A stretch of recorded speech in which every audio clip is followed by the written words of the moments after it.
अस्सलाम वालेकुम स्टूडेंट्स आज की वीडियो में हम सैचुरेटेड और अनसैचुरेटेड फैटी एसिड्स में कुछ मेन डिफरेंसेस देखेंगे। हमने इससे पहले डिस्कस कर लिया था फैटी एसिड्स लिपिड्स का मेन कंपोनेंट है। बहुत सारे लिपिड्स के अंदर ये फैटी एसिड्स मौजूद होते हैं और ये फैटी एसिड्स स्टेरिफाइड फॉर्म में मौजूद होते हैं। लिपिड्स के अंदर स्टेरिफाइड फॉर्म का क्या मतलब है? ये अल्कोहल के साथ ईस्टर लिंकेज के जरिए जुड़े हुए होते हैं। अब ये फैटी एसिड्स दो तरह के होते हैं, सैचुरेटेड और अनसैचुरेटेड फैटी एसिड। इनका जनरल फार्मूला भी हमने देख लिया था। इनके अंदर कार्बोक्सिलिक ग्रुप होता है और उस कार्बोक्सिलिक ग्रुप के साथ आर चैन यानी हाइड्रोकार्बन चैन लगी हुई होती है। जैसे कि इस फैटी एसिड के अंदर देखें, ये कार्बोक्सिलिक ग्रुप है और ये आर हाइड्रोकार्बन चैन है। अब अगर इस आर हाइड्रोकार्बन चैन के अंदर एक भी डबल बॉन्ड मौजूद होगा तो उसे हम कहते हैं अनसैचुरेटेड फैटी एसिड्स। और अगर इसके अंदर कोई भी डबल बॉन्ड मौजूद नहीं है तो इसे हम कहते हैं saturated fatty acids. Saturated fatty acids के अंदर कोई भी डबल बॉन्ड नहीं होता, they have no double bond. इसके अलावा अनसैचुरेटेड फैटी एसिड्स के अंदर डबल बॉन्ड मौजूद होते हैं। एक डबल बॉन्ड हो सकता है, दो हो सकते हैं और मैक्सिमम कुछ फैटी एसिड्स ऐसे भी होते हैं जिनके अंदर 6 डबल बॉन्ड देखे गए, मैक्सिमम 6 डबल बॉन्ड हो सकते हैं। इस लिहाज से अनसैचुरेटेड फैटी एसिड्स को दो टाइप्स में डिवाइड किया जाता है। मोनो अनसैचुरेटेड फैटी एसिड्स, ये वो होते हैं जिनकी आर कार्बन चैन में एक ही डबल बॉन्ड नजर आता है। दूसरे होते हैं poly unsaturated fatty acids. Poly unsaturated fatty acid PUFA, ये वो फैटी एसिड्स होते हैं जिनकी हाइड्रोकार्बन चैन के अंदर एक से ज़्यादा डबल बॉन्ड होते हैं, उन्हें हम कहते हैं पॉली अनसैचुरेटेड फैटी एसिड्स। और इनको हम एक और तरीके से भी डिफाइन करते हैं, सैचुरेटेड और अनसैचुरेटेड फैटी एसिड्स को। सैचुरेटेड फैटी एसिड्स के अंदर all carbon atoms are completely saturated with hydrogen, यानी सारी की सारी जो कार्बन एटम्स होती हैं वो हाइड्रोजन के साथ कंप्लीटली सैचुरेटेड होती हैं। इनके अंदर जितनी पॉसिबल हो सकती हैं हाइड्रोजन उतनी मौजूद होती हैं, जितनी हाइड्रोजन पॉसिबल हो सकती हैं उतनी मौजूद होती हैं सैचुरेटेड फैटी एसिड्स के अंदर। जबकि अनसैचुरेटेड फैटी एसिड्स के केस में ऐसा नहीं होता। इन unsaturated fatty acids all carbon atoms are not completely saturated with hydrogen, बल्कि जहाँ पे डबल बॉन्ड होता है वहाँ पे दो हाइड्रोजन शॉर्ट होती हैं। इस केस में देखें, ये फर्स्ट कार्बन है, ये सेकंड है, ये थर्ड है, ये फोर्थ है, ये फिफ्थ है, ये सिक्स्थ है। और यहाँ पे देखें, ये first second third fourth, third और फोर्थ कार्बन में आपको डबल बॉन्ड नजर आ रहा है। यहाँ पे थर्ड और फोर्थ में डबल बॉन्ड नहीं है, तो यहाँ पे देखें CH2 और CH2 मौजूद है। लेकिन यहाँ पे थर्ड और फोर्थ में डबल बॉन्ड है तो यहाँ पे CH और CH मौजूद है, यानी दो हाइड्रोजन शॉर्ट है।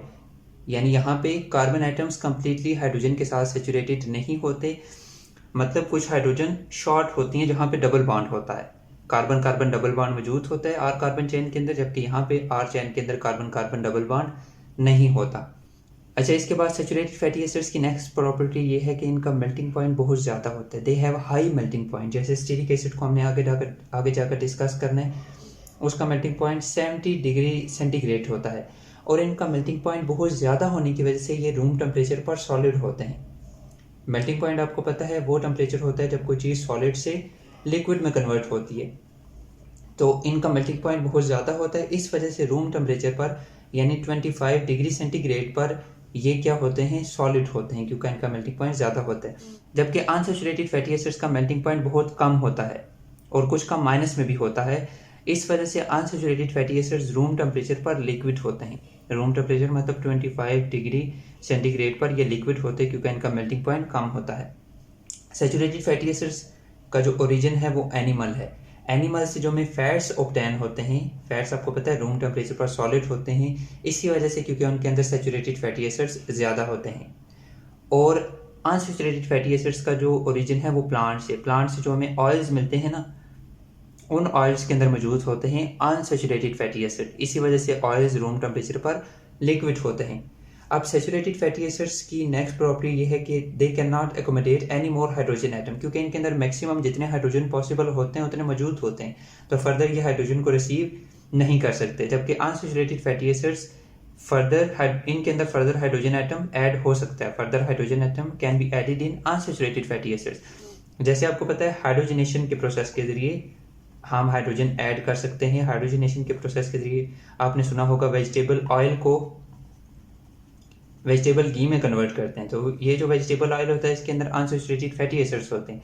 तो जब हम डबल बॉन्ड वाली जगह पे हाइड्रोजन ऐड करते हैं तो ये डबल बॉन्ड खत्म होता है और ये वेजिटेबल ऑयल वेजिटेबल घी में यानी सॉलिड फॉर्म में कन्वर्ट होता है।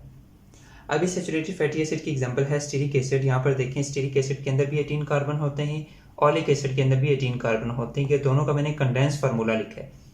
अब कंडेंस फार्मूला आप कैसे लिख सकते हैं, देखें ये फर्स्ट कार्बन पे ये फर्स्ट कार्बन वाला COOH, और ये बात आपने ध्यान में रखनी है, फर्स्ट कार्बन आपने इस तरह से लिखनी है COOH की फॉर्म में, और लास्ट कार्बन आपने लिखनी होती है हमेशा CH3 की फॉर्म में।